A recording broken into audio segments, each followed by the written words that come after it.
Wow, amazing cake design and very tasty cakes. दोस्तों, अगर ऐसा कमेंट आपको मिले अपने कस्टमर की तरफ से तो आपको कैसा लगेगा? ज़ाहिर सी बात है कि आप सभी को अच्छा लगेगा। और दोस्तों, आज मैं ऐसी ही रेसिपी आपके साथ शेयर करने वाली हूँ। दोस्तों, welcome back to my YouTube channel. कैसे हैं आप? आई होप आप सभी अच्छे होंगे। चलिए दोस्तों, आज मैं आपके साथ शेयर करने वाली हूँ 1 केजी पाइनएप्पल केक बनाने की पूरी रेसिपी, साथ में चॉकलेट गार्निशिंग, एक बहुत ही अमेजिंग सी चॉकलेट गार्निशिंग बनाना भी सिखाऊंगी। और न्यूट्रल जेल को केक पर कैसे डेकोरेशन के लिए यूज़ करते हैं वो भी मैं इस वीडियो में बताने वाली हूँ। और साथ में मैं वीडियो के बीच में 2 इम्पॉर्टेंट बेकिंग टिप्स ज़रूर बताऊंगी, जिससे कि आपकी बेकिंग होगी आसान, तो उनको मिस मत कीजिएगा। चलिए वीडियो शुरू करते हैं। दोस्तों, यहाँ पर मैं 2 पाउंड का केक बनाने वाली हूँ, इसलिए मैंने यहाँ पर 2 कप प्रीमिक्स लिया है। और ये वनीला प्रीमिक्स है, इसमें फ्लेवर नहीं होता है, इसमें आपको फ्लेवर ऐड करना होता है। तो मुझे यहाँ पर पाइनएप्पल केक बनाना है। सो मैं यहाँ पर सबसे पहले इसमें पानी मिक्स किए हूँ। उसके बाद मैंने 2 टेबल स्पून ऑयल डाला है, रिफाइंड ऑयल मैंने यूज़ किया है। साथ में मैंने पाइनएप्पल एसेंस की 7-8 ड्रॉप्स डाली हैं। और पाइनएप्पल केक है इसलिए मैं इसका स्पॉन्ज येलो रखने वाली हूँ। सो इसमें कुछ ड्रॉप्स मैंने येलो फूड कलर यानी लिक्विड कलर की इसमें डाली हैं। और सारा कुछ अपन को मिक्स कर देना है, और कुछ इसमें आपको ऐड नहीं करना है एक्स्ट्रा। चलिए, और इस केक को मैं बनाने वाली हूँ 7 इंच के केक टिन में। और सबसे पहली इम्पॉर्टेंट बेकिंग टिप्स जो मैं आपके साथ शेयर करने वाली हूँ वो है कि आपको केक टिन में थोड़ा सा ऑयल लगाकर बटर पेपर ज़रूर लगाना है, ताकि आपका केक किसी भी साइड से हार्ड ना हो। दोस्तों, जब हम इसमें बटर पेपर नहीं लगाते हैं या फिर केवल नीचे ही लगाते हैं, तो आप जब इसको गरम गरम भी डिमोल्ड करते हैं तो ये केक टिन में चिपका रह जाता है। और अगर थोड़ा आपका ओवर बेक हो गया तो ये हार्ड हो जाता है। मेरा तो अक्सर होता है, आपका होता है कि नहीं? आप मुझे कमेंट करके ज़रूर बताइएगा। तो इसलिए मैं चारों तरफ इस बटर पेपर को ज़रूर लगा देती हूँ, नीचे भी और साइड में भी, ताकि मेरा केक स्पॉन्ज बहुत ही ईजीली डिमोल्ड हो जाए। साथ में जो केक टिन होता है बिल्कुल क्लियर रहता है, दूसरी बार उसमें बैटर बेक कर सकते हैं। तीसरी पॉइंट है कि बहुत ही अच्छा कलर आता है और इसकी साइड्स हार्ड नहीं होती हैं। तो बटर पेपर लगाने से अगर इतने फ़ायदे हैं तो क्यों ना बटर पेपर लगाया जाए। और उसमें अगर आपको काटने की झंझट होती है तो आप क्या करें, जब आप फ्री टाइम में हो तो उसको आप हर केक टिन के साइज़ के हिसाब से कट करके रख लें, और जैसे ही आपका ऑर्डर आए आप तुरंत उसको उठाकर लगा सकते हैं। तो मैंने तो ऐसा ही किया है दोस्तों। मेरे पास जितने भी केक टिन हैं उन सभी के साइज़ेस के हिसाब से मैंने बटर पेपर कट करके रख लिए हैं।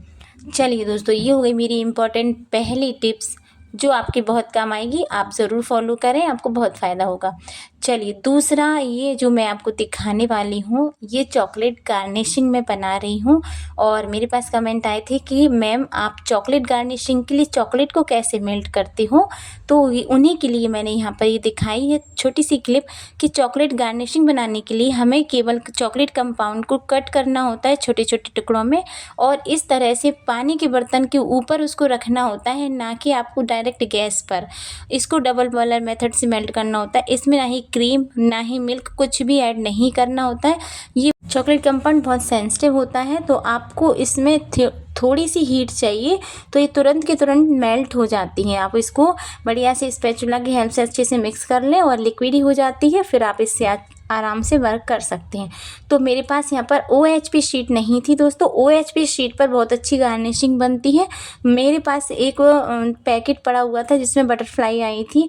बटरफ्लाई तो मेरी सारी फिनिश हो गई, तो वही पैकेट मेरा इस प्लास्टिक पॉलीथीन का पड़ा हुआ था। तो मैंने उसको इस टर्निंग टेबल पर पहले से स्टिक कर लिया है कि ये इधर उधर ना भागे। मैंने टेप लगा लिया है, और फिर मैंने इस पर चॉकलेट स्प्रेड कर दी है। और इसको फ्रिज में नहीं रखना है, आपको इसको ऐसे ही छोड़ देना है 15-20 मिनट के लिए। तो जब ये थोड़ा सा हार्ड हो जाए और नाइफ़ चलाने लायक हो जाए, तो इसको आप बढ़िया से शेप दे सकते हैं। दोस्तों यहाँ पर ध्यान देने वाली बात ये है कि आपको इसको फ्रिज में नहीं रखना है, नहीं तो ये बिल्कुल हार्ड हो जाएगी, फिर आपका नाइफ़ इस पर नहीं चलेगा और आपकी चॉकलेट गार्निशिंग प्रॉपर तरीके से नहीं बनेगी, ये टूट जाएगी। चलिए अब मैंने इसको शेप दे दिया है और ये ड्राई भी हो गई है। अब मैं इसको निकाल रही हूँ। तो मैंने इसमें स्क्वायर शेप दिया था, बीच में सर्कल से इस तरह से काटा है मैंने नोज़ल की हेल्प से। तो देखिए कितनी अच्छी प्यारी प्यारी सी गार्निशिंग बनकर रेडी हो गई है। और अब आप इनको भले ही फ्रिज में रख दें सेट होने के लिए, ताकि अच्छे से सेट हो सके। बस मैंने बनाकर इनको फ्रिज में रख दिया था। और अभी भी अगर आपको चॉकलेट गार्निशिंग बनाने में कोई भी प्रॉब्लम हो तो आप प्लीज़ उसको कमेंट में मुझे पूछ लीजिएगा, मैं आपके डाउट क्लियर कर दूँगी। चलिए अब मैं आपको दिखाती हूँ कि ये बटर पेपर लगाने से कितना फ़ायदा होता है। दोस्तों देखिए कितनी ईज़िली तो ये डिमेल्ट हो जाता है, साथ में आपका केक टिन एकदम सुपर क्लीन निकलता है और आपके जो साइड है हार्ड नहीं होते हैं और कलर बहुत अच्छा आता है। ये देखिए मैं आपको लाइव दिखा रही हूँ। ये देखिए कितना अच्छा सॉफ्ट स्पॉन्ज बना है। मुझे बिल्कुल भी डर नहीं रहता, अगर थोड़ा सा भी ओवर बेक भी हो जाए ना तो भी टेंशन नहीं रहती, क्योंकि बटर पेपर लगा है, ज़्यादा हार्ड नहीं होने वाला है। तो ये बहुत ही सॉफ्ट रहता है दोस्तों, आप खुद देख सकते हैं सामने से। ये केक स्पंज 1 केजी के लिए बनकर रेडी हो गया है और मैंने इसको ठंडा भी कर लिया था। इसकी आप सॉफ्टनेस देखिए, बहुत ही अच्छी बेकरी स्टाइल का बना हुआ है, बिना एग का। ये बिल्कुल एग फ्री प्रीमिक्स है और मेरे सारे केक्स बिना एग के ही बनते हैं। एग फ्री प्रीमिक्स यूज़ करती हूँ और अगर इस कैसे बनाती हूँ तो भी मैं एग यूज़ नहीं करती। फिर भी मेरे जो स्पॉन्जेस बनते हैं बहुत ही सॉफ्ट, जालीदार और बहुत ही फ्लफ़ी बनते हैं, क्योंकि इनको बनाने की जो प्रॉपर टेक्निक होती है दोस्तों, उनको फॉलो करना होता है। दोस्तों प्रीमिक्स से किस तरह से बनाना है वो तो मैंने इस वीडियो में बता दिया है और हर वीडियो में मेरे आप देख सकते हो। लेकिन अगर आप घर पर मैदे से इस तरह का सॉफ्ट जालीदार केक स्पंज बनाना चाहते हैं तो मेरे चैनल पर एक वीडियो अपलोड है, मैंने हाल ही में किया है, मैं उसका लिंक डिस्क्रिप्शन में दे दूँगी, उसको आप ज़रूर देख लीजिएगा। बिल्कुल ऐसा ही केक स्पंज बनता है, सिर्फ़ और सिर्फ वाइटनेस उतनी नहीं आती है, सिर्फ यही अंतर होता है, बाकी सब सेम होता है। ठीक है, बहुत अच्छे से मैंने उसमें सिखाया है आपको, एक बार में ही आप सीख जाओगे, तो आप उस वीडियो को ज़रूर देख लीजिएगा। तो चलिए दोस्तों अब मैं इस केक की कर रही हूँ फ्रॉस्टिंग। ठीक है, फ्रॉस्टिंग करना क्या होता है, सबसे पहले आपको केक स्पंज को कट करना होता है, लेयरिंग करना होता है, फिर इसके बाद आपको लेयर को मैनेज करना होता है क्रीम लगाकर। जब हम इसमें क्रीम लगाते हैं, क्रश लगाते हैं, तो इसको फ्रॉस्टिंग कहते हैं। आप डायरेक्ट क्रश को क्रीम के अंदर मिक्स करके फिर आप लेयर में लगा सकते हैं और अदरवाइज़ आप इस तरह से भी लगा सकते हैं। दूसरी चीज़ है, आपको केक स्पॉन्जेस की लेयर्स को अच्छे से सोक भी करना है। वैसे तो हमारे सारे जो स्पॉन्जेस हैं वो फ्रेश होते हैं, हम स्पॉन्जेस बनाकर नहीं रखते हैं, तो हमारे फ्रेश स्पॉन्जेस को ज़्यादा सोकिंग की ज़रूरत नहीं होती, लेकिन हाँ उतनी तो सोकिंग करनी होती है जिससे हमारा केक काफ़ी टाइम तक सॉफ्ट रहे, मॉइस्ट रहे। ठीक है, चलिए अब इस केक की क्रम कोटिंग करनी है और क्रम कोटिंग में सारा जो हमारी जो क्रम्स होते हैं जो स्पॉन्जेस में निकल रहे होते हैं वो सारे क्रीम से स्टिक करने होते हैं। तो केक की फाइनल आइसिंग करने से पहले ये प्रोसेस करनी होती है।